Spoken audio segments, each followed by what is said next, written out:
नमस्कार, स्वागत है आपका एबीपी न्यूज में। आपके साथ मैं हूं अखिलेश आनंद।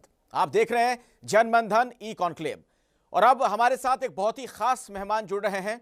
आप बिहार के उप मुख्यमंत्री रह चुके हैं, इन दिनों राज्यसभा के सांसद हैं और वित्त मामलों पर आपकी बहुत अच्छी पकड़ है। सुशील मोदी जी हमारे साथ जुड़ चुके हैं।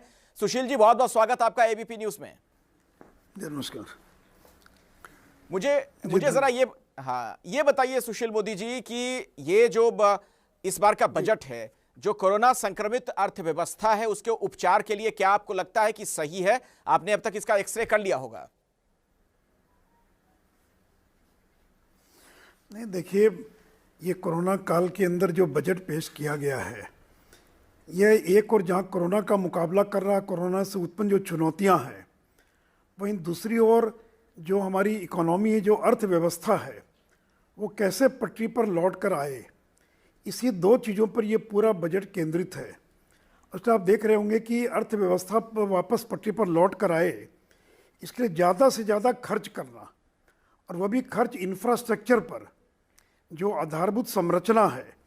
और इसलिए आधारभूत संरचना पर इस बजट के अंदर लगभग 5,54,000 करोड़ रुपये का प्रावधान किया है।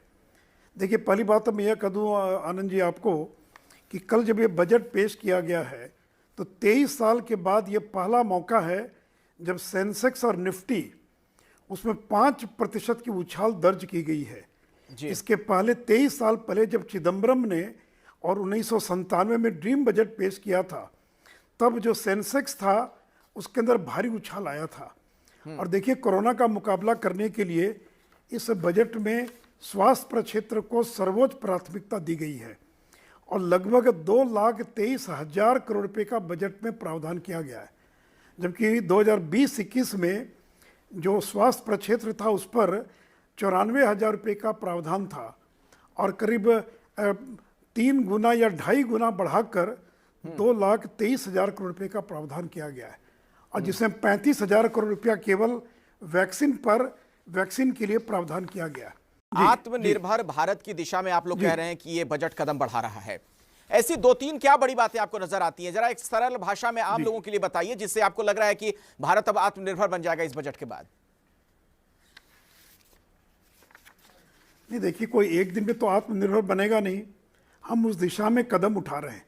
देखिए, रोजगार पैदा करने के लिए जो कैपिटल एक्सपेंडिचर है वो सबसे बड़ा माध्यम है, और पूंजीगत परिव्यय का मतलब होता है जिससे संपत्ति का निर्माण हो, यानी एयरपोर्ट, बिजली, एयरलाइंस, जो सड़क है, बिजली है, ये जो क्षेत्र हैं, इन क्षेत्रों पर जो खर्च किया जाता है जिससे संपत्ति का निर्माण होता है, एसेट क्रिएशन होता है, उसको पूंजीगत परिव्यय कहते हैं। और इससे रोजगार पैदा होता है।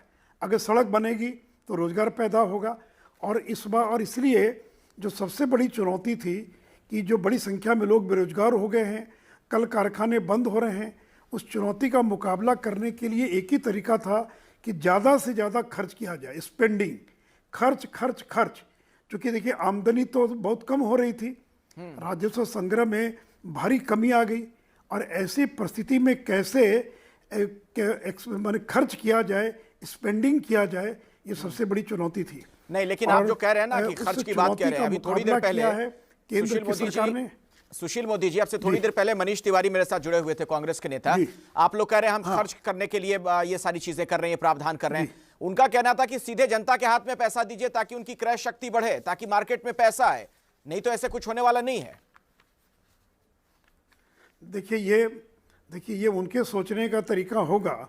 मार्केट अगर पैसा लोगों के हाथ में दे दिया और लोगों ने बैंकों में पैसा रख लिया और खर्च नहीं किया तो क्या करेंगे? ठीक है, सुशील मोदी जी, आप कह रहे हैं आप लोगों ने इतना काम किया, इस बजट को एक तरीके से आप ड्रीम बजट बता रहे हैं।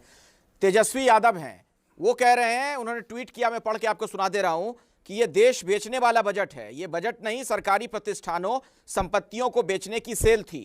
Rail, railway station, airport, Lal Qila, BSNL, LIC बेचने के बाद ये बजट नहीं, बल्कि अब बैंक, बंदरगाह, बिजली लाइनें, राष्ट्रीय सड़कें, स्टेडियम, तेल की पाइपलाइन से लेकर वेयर हाउस बेचने का भाजपाई निश्चय है, ये कह रहे हैं तेजस्वी यादव। जिनको अर्थव्यवस्था का एबीसीडी पता नहीं है और दूसरे के लिखे हुए को ट्वीट कर रहे हैं, उनको पता है क्या कि क्या अर्थव्यवस्था होती है, क्या पब्लिक फाइनेंस होता है, क्या कैपिटल एक्सपेंडिचर होता है।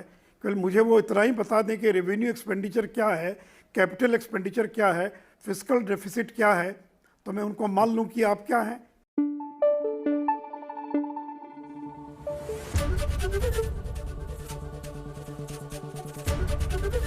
एबीपी न्यूज आपको रखे आगे।